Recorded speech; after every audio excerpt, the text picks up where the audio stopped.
নাহমাদুহু ওয়া নুসাল্লি আলা রাসূলিহিল কারীম আম্মা বাদ।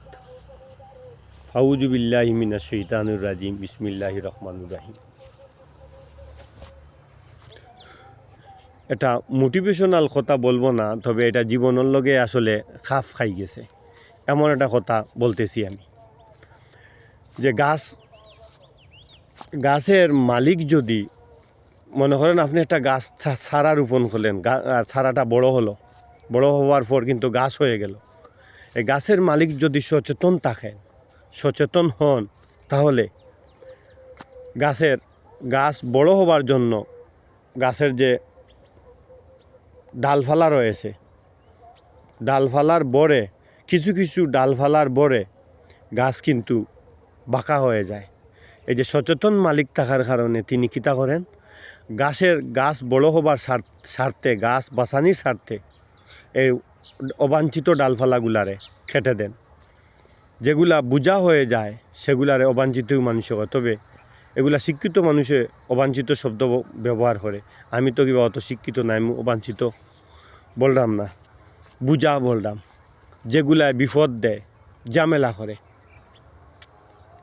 এইগুলা ডালফালা গাছ বাঁচাইতে গিয়া খাটতে হয়। ঠিক যেমন মানুষের জীবনেও কিছু মানুষ এই শরীরের লগে, মানুষের লগে একবারে অঙ্গাঅঙ্গিভাবে জড়িত, কিন্তু নিজে বাঁচতে গিয়া অনেক সময় দেখা যায় যে এগুলা মানুষ কিন্তু তোমার জীবনের অবাঞ্ছিত হয়ে দাঁড়ায়। তাই নিজে বাঁচতে গিয়া এই অবাঞ্ছিত মানুষগুলারে কিন্তু মাইনাস করা উচিত। আর যারা এই ধরনের মানুষ সঠিক সময়ে যারা চিনতে পারছে না, তাদের জীবনে তো অনেক মাসুল দিতে হওয়ার, আর অনেকেও দেয়। তার লগে হয়তো আমারও সিরিয়াল বা তাদের সিরিয়ালে আমারও নামও আসতে পারে।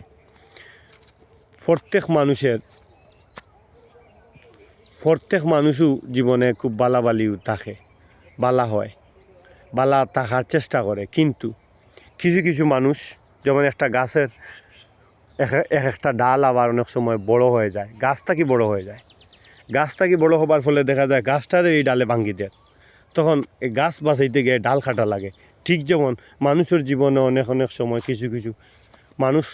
কিছু কর্ম তাড়াতাড়ি বড় হয়ে যায়।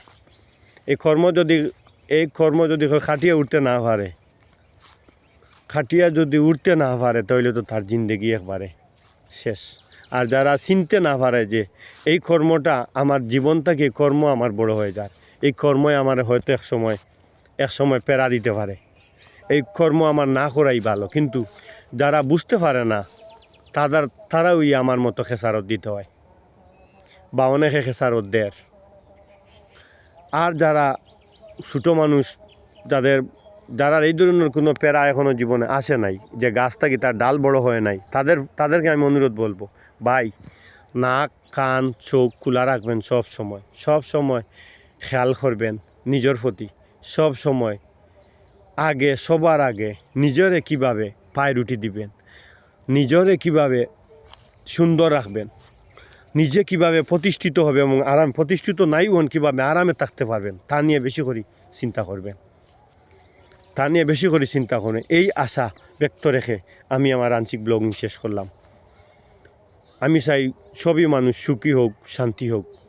বাংলাদেশ জিন্দাবাদ, বাংলাদেশ চিরজীবী হোক। দেশের ন্যায়পরায়ণ মানুষগুলার হাজার বছর আল্লাহ হায়াতি বাড়াইয়া দেব। আসসালামু আলাইকুম ওয়া রাহমাতুল্লাহ।